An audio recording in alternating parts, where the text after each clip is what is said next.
Hey guys, this is Neil with the Academy. I'm back with another short video, this time of Special Operations issue number 12. I guess you could consider this an unboxing, although there is no box, not even a wrapper. The wrapper's gone. I'm not going to cover the whole thing. It has various articles about other war games in it. It actually includes a War of the Roses game in it as well. I am just going to talk about the ASL content in this Special Ops magazine because the Academy is all ASL all the time, except when I talk about Second Front once in a while. So let's dig into it. There are, I believe, 2 ASL articles in here. Yeah. Cracking the Code, Learning ASL Starter Kit is Not That Hard by Mark Stevens. Mark Stevens is only a starter kit player. I know him from the Facebook groups, and he's also a member of our Plus Area Wargamers Facebook group. And Jim Bishop has a look at third die rate of fire, mathematical analysis of an unofficial ASL variant. So let's go to page 19 and page 24 respectively. Okay, here's the article from Mark, Cracking the Code, ASL Starter Kit is Not That Hard. He basically goes through and lays out best way to approach starter kit, a few hints and tips for digging into starter kit, which as we all know is an entry point for full ASL, and some people choose not to move to full ASL. They're perfectly happy in starter kit, and Mark is one of those players. He plays exclusively starter kit. And it's 3 pages. This is the War of the Roses rule set. There's quite a few pages here. I'm going to try to skip through it. Yeah. And here's the end of the Cracking the Code article. It's about 4 pages. 1, 2, 3. Yeah, about 4, almost 4. And then here is the article by Jim Bishop. Oh, the reason I'm doing this is because for ASL players and starter kit players, giving you the details of what's in this Special Ops magazine to let you decide if you want to pick this up just for the ASL content. There's other good content in here, but if all you're interested in is ASL, then I want to show you what's actually in here to decide if you want to buy this or not. Okay, this is the third die rate of fire variant that some people use, and he goes through an analysis. He wrote some Python code and runs some simulations on how using a third die just to determine if a weapon maintains rate of fire, if that has an impact on the game. Things like the 2-hit die roll and sniper activation, infantry fire table, that sort of thing. And he's done some number crunching here. There's some graphs here. The gist of it is it has very little effect. It's about 3 pages with some graphs. Very little effect on the game overall, except for sniper activation. It does have some impact on sniper activation.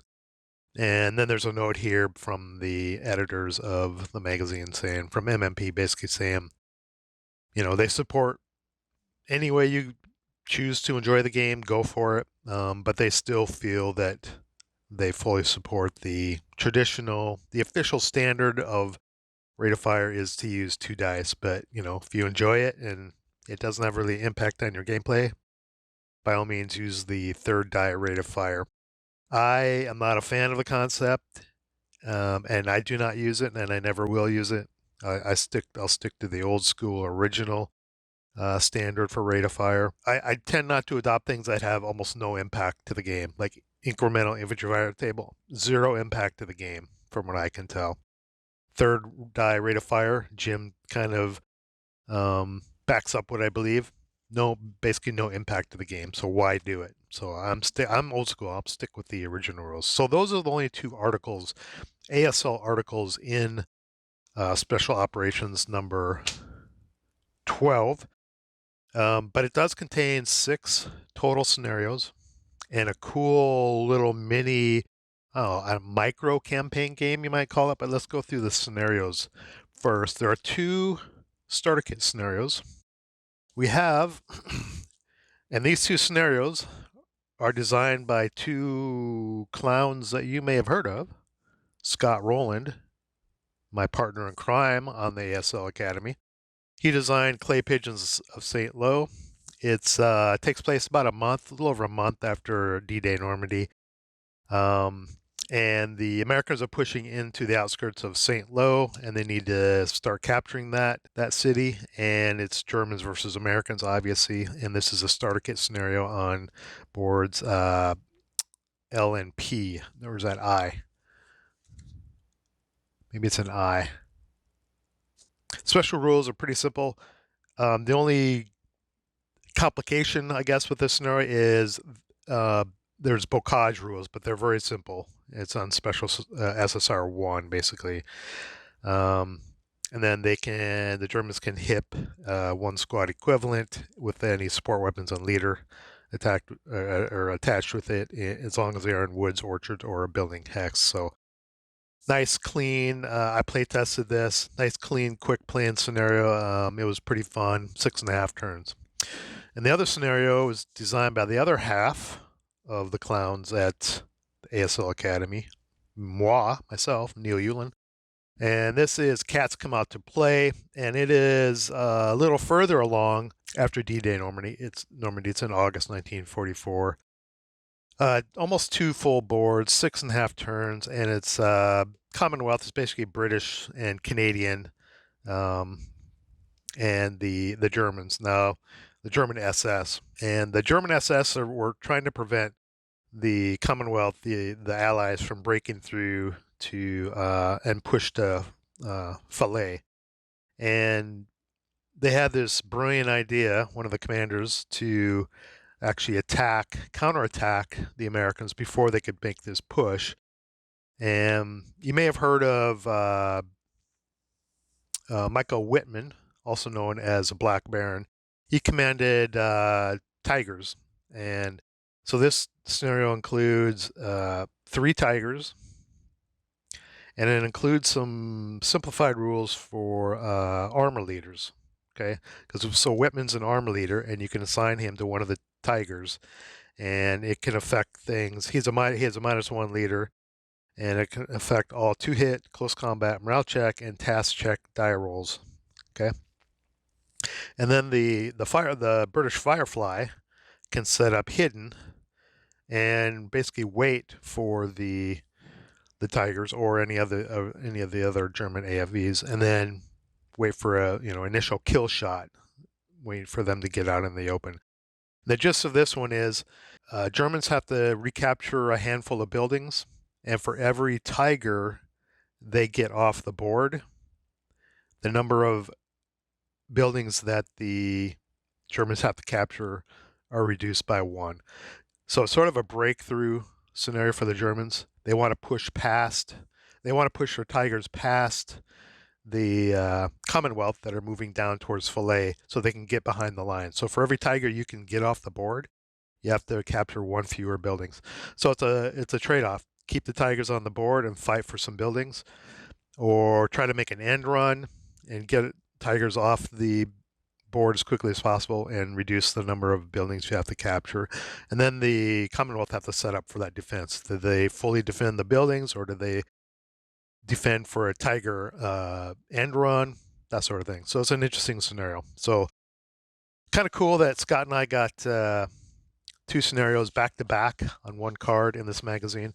There is an error here. These numbers are incorrect, S95 and S96. I think they should be S101 and S102, something like that. 95 and 96 are already used, so that's an error. And I read through my scenario, and it looks clean. They made a few minor tweaks to it, and I don't recall from memory if Scott's was changed much at all. So that's those scenarios. Okay, now the other scenarios are full ASL scenarios, and they come with a map. I think I can fit most of this without zooming out. It's not too big. It's basically, okay, here's one side, and I'm just going to scoot it over so you can see, right? And you can get almost the full height of it. It's 18 hexes by 39 hexes. And it's the outskirts of, I'm going to pronounce this wrong because I'm so good at pronouncing things, Lisianka. in Ukraine, and it involves the Germans and the Russians in the Khorasan pocket, and I think it is early 1944, winter 1944, and this comes with 3 scenarios. So here's the outskirts of the town, lots of open ground, huge cemetery up here, but you notice it's flat. When I first looked at this map, I thought, and north is that way. When I first looked at this map, I thought, you could probably play this using starter kit rule sets. You know, the only thing you'd really have to learn, I mean, you'd have to know the full starter kit rule set, not including PTO. So you'd have to know all the way through vehicles. The only thing you would probably have to add to be able to play these scenarios is infantry bypass movement, which is pretty simple, and snipers, which is pretty simple. I don't know if the sniper activations are very high in these. Let's see. The sands are very low. You could probably play without sand and it would probably have a very small impact. But there are 3 scenarios that take place on this. One scenario on basically half of it, another scenario on the other half, and then one bigger scenario. But they're not really huge scenarios. But let's look at them real quick. We have 023. Like I said, it's in Ukraine in early 1944. And they're all short scenarios. This one was 5.5 turns, and I guess starter kit you'd have to figure out trenches and minefields. Maybe it's a little more complicated than that, but the map is really simple. There's no elevation. All you have is a stream over here, which is essentially a gully with water in it and a bridge. Other than that, the terrain is super basic. Russian versus Germans. Now the special scenario rules. There's no campaign game rules in the magazine for this, right? No section you have to read in here to play these scenarios on this map. All you need are the special scenario rules here, and they basically include. I think all of them include some level of snow. Usually, I think ground snow, which has pretty small impact. And overcast. Falling snow can occur. It may not, but it can occur instead of rain.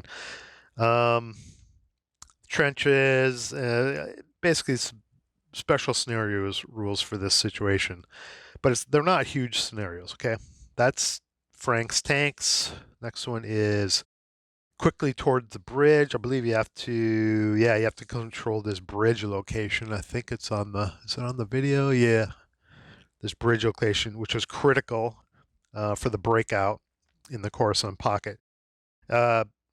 Again, this is a small scenario, 4.5 turns. Not a huge amount of units, but you have a mixture of infantry and armor and even anti-tank guns. Again, snow is in effect. Yeah, that's it. One more scenario off of this is this one, and I would call this, I don't know, it takes place on the whole map. A micro campaign game. There are like I said, no huge special rules that you need to read other than these. But in this case, it is longer and it plays on the whole map. In this case, you get to buy your orders of battle, right? So you're assigned points, you buy them off this table, and there's setup procedures here of where the unit's set up. But very manageable micro campaign game on I assume this is a semi-historical map based on Lysyanka, Ukraine. So that's kind of cool. It gives it some replayability, and I thought that was cool to include that in this magazine. This may be, I mean, there's 6 scenarios, but this may be, the thing that draws in ASL players and perhaps starter kit players if they want to give it a whirl with some simplified rules, which might be doable because the sniper activations, you wouldn't have to worry about sniper activations. Very low sand numbers. You're not going to get much sniper activity anyway. Bypass movement is easy. Trenches, yeah, that may be a little more complicated, but I think it would be doable. And then the last scenario does not take place on this map. It is just a standard ASL scenario. Let me just move the map out of the way here. This last scenario, Drava Epic, is allied. It's a mixture of Russian and Bulgarian against Germans.